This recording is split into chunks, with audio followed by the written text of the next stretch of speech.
আমাদের মূল উদ্দেশ্য পানি। আপনারা তো ঈদের আনন্দ করার জন্যই বোম ফাটান। সাংবাদিকতা শিখতে হয়, তাহলে তো উপায় নাই। তো আসতাম না আমরা।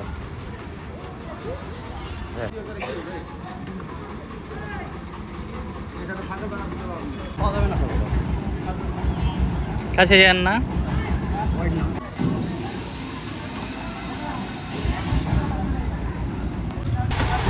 গাড়ি যে যাবে গো। চলে এনে তুমি কাছ থেকে তোমার কাছ থেকে